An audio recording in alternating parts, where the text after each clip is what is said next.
Hello friends, welcome back to our channel.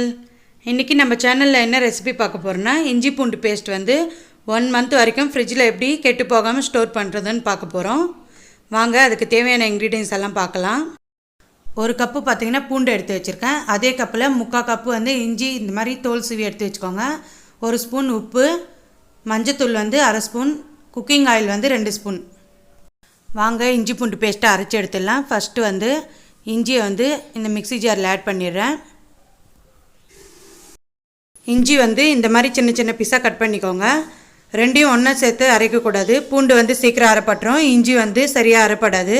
அதனால் first இஞ்சி அரைச்சி எடுத்துடலாம். வாங்க பாருங்கள், இந்த அளவுக்கு வந்து இஞ்சி அரைப்பட்டுருக்கணும். இது கூட வந்து இப்போது பூண்டு சேர்த்துக்கலாம்.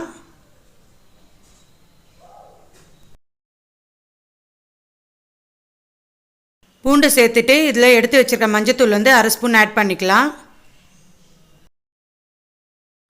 1 ஸ்பூன் வந்து உப்பு எடுத்து வச்சுருக்கேன், அதை வந்து இது கூட ஆட் பண்ணிக்கலாம்.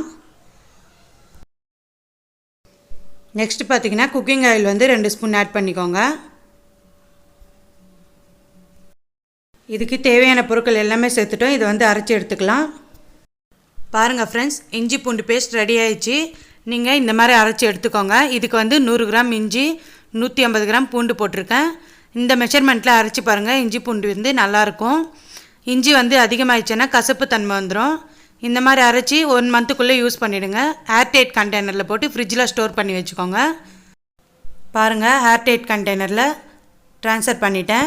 இது வந்து தண்ணி சேர்க்காமல் அரைக்கணும், அப்போ தான் கெட்டு போகாமல் இருக்கும். 1 monthக்குள்ளே யூஸ் பண்ணிவிடுங்க, அப்போ தான் ஹெல்த்துக்கு நல்லது. இந்த வீடியோ உங்களுக்கு பிடிச்சிருந்ததுன்னா லைக் பண்ணுங்கள், கமெண்ட் பண்ணுங்கள், உங்கள் ஃப்ரெண்ட்ஸ் அண்ட் ரிலேட்டிவ்ஸ்க்கு ஷேர் பண்ணுங்கள். சேனலை மறக்காமல் சப்ஸ்கிரைப் பண்ணிவிட்டு பெல் பட்டனை கிளிக் பண்ணுங்கள்.